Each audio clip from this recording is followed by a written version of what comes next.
I'm out on this date with this really pretty girl, and we're having a good time. We're laughing, we're talking, the vibes are great. And then I get the bill. I'm the mask in the relationship. She's feminine, so I already know the bill is mine to handle. The bill comes my way. She's like, "You got it?" Yeah, come on now. You know I got it. I take the bill. I look at it. My stomach immediately drops. I'm like, whoa. I can't. Can I be feminine? I can't do this. I can't. $40. $40. I don't have $40. Not to spend. And we didn't even get that much to eat. That was the crazy thing. I'm looking at it. I keep a poker face. I poke a look at my face. Like, I'm not showing that I'm stressing it. And she's like, "You got it?" I'm like, "Yeah, I got it." So I pay the bill. I'm feeling the sting. I'm like, okay. All right, well, I spent 40. And I'm already thinking in my head, I get paid in a week and a half. So I just can't really spend that much more money. And then I'll be good. So we leave the restaurant. I'm starting to calm down a little bit. I got my plan. But then she says she needs to stop at the gas station, my girl. I'm like, no worries. I'll go get you some gas as well, because she had drove an hour to pick me up, so I wanted to compensate her for that. So that's a 20, and then she drove us an hour out of town, so that's another 20. And I'm outside. We're at the gas station. I'm pumping up. I'm putting 40 in her tank. As I'm filling it up, I'm thinking about the $80 I just spent, and I am full of anxiety because that is money I don't have to spend. And now I'm thinking, bro, I'm so broke, I can't even date. I'm so broke, I can't even spend $80 on a freaking date. And now I'm getting angry, and the anxiety is still spreading. And I'm literally having a breakdown, pumping this gas, and she has no clue because I'm hiding it on my face. But it's just a mess. And in that moment, as I'm standing outside, pumping the gas, another thought comes to my mind. It's my business. And I realized if I put more time and energy into my business and start making money from it, I won't be in this situation anymore. And now, instead of focusing on the problem of not having money, I'm focusing on the potential to make a lot of money by just focusing on my business. I'm no longer full of dread. Instead, I'm motivated and I'm determined to make this work because I don't want to be in this situation anymore. I don't want to be thinking I can't afford to go on a simple date anymore. And as I get back in the car with my girl and we're driving back home, I'm not worried about a thing. Instead, I am motivated to get home and start grinding it out because I want to change. And I'm gonna make that change happen. My name is Faith, by the way, if you don't know who I am. And my entire goal with this page is to help you reach your goals. Now, if you're ready to reach your goals, go ahead and lock in right now by subscribing, because I make videos designed to help you reach your goals and become your best every single day, and you don't want to miss that. There is one mindset you've got to have when it comes to reaching your goals and changing your life, because I'm not going to lie to you.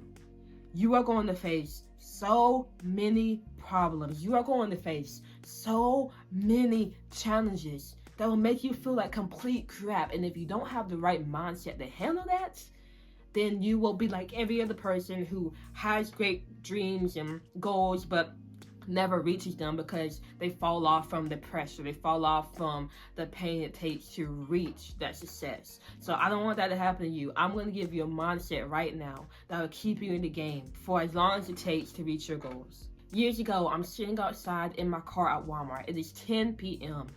I have 1 more hour to go, and I know when I get off work, I'm going to come home to a dark house because everybody will be asleep. I'm going to take a shower, go straight to bed, wake up, and start the process all over again. As I'm sitting in the car, I'm not going to lie, I was weeping my eyes out. I was crying because that entire shift, just like every other shift I've worked, they worked me like a dog. The management talked to me like crap. The customers were overbearing. And I was not making enough money to even support myself. And I didn't want this to continue. I was so sick of where I was in life. I was so sick of it. But I felt like I couldn't change anything. I felt like I was going to be stuck in this position for the rest of my life. And as I'm sitting there in the car and I'm crying my heart out, something shifts in me. And all that pain I'm feeling, I start thinking about the future and where I could be, and I start channeling that pain into an intense desire to get out of this situation and change my future for the better.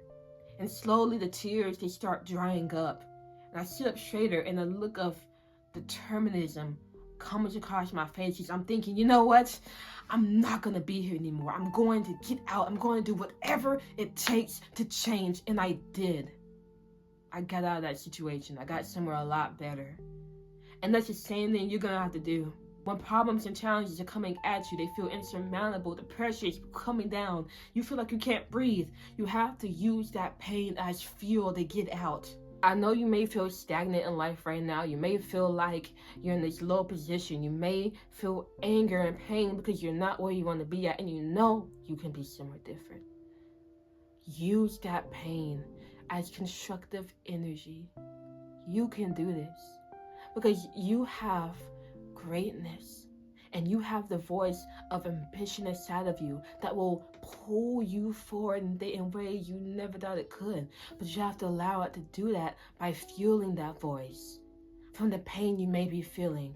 The average person will give up, but have you given up on your dreams and your ambitions? Have you forgotten about where you want to go in life? You haven't. The power is in your hands, and will it take hard work and effort and sacrifice? Of course it will. But you knew that. You also know you can do that. The average person, they can't. The average person will die never realizing their potential because they couldn't handle the pressure that came with it. They couldn't use that as constructive energy to change. They only use it as negative energy to complain. But you're not average. You are a high achiever. You have big goals and dreams, and you are going to make that happen. And I wouldn't be saying this if I didn't believe it. Right now, go to my description and add me on Discord because we can have one-on-one conversations and I can help you reach your goals. Regardless, if you want to reach your goals, there's only 3 things you really got to do. 1 is take action. And the action step you can take today is to think about your dream life and write it down on a piece of flashcard and keep it in your pocket. For me, I do this. I have my little flashcard. I keep this in my pocket. Number 2 is stay consistent. And to stay consistent, I want you to keep this flashcard in your pocket, and whenever you put your hand in your pocket and you touch that flashcard, pull it out and read that small image of where you want to be at. Because what's going to happen is that's going to get ingrained in your mind. And now whenever you face these problems and challenges, you'll be able to think immediately of where you want to go because you've been practicing it over and over again. And so you can use that pain, those challenges and problems as fuel to get out. And number 3 is make your goals happen. But you can't make your goals happen until enough time passes, and you can't skip through time, you can't fast forward through time, but you can influence how time changes you and your reality through the actions you take and how consistent you are in taking it. You've got this. I believe in you.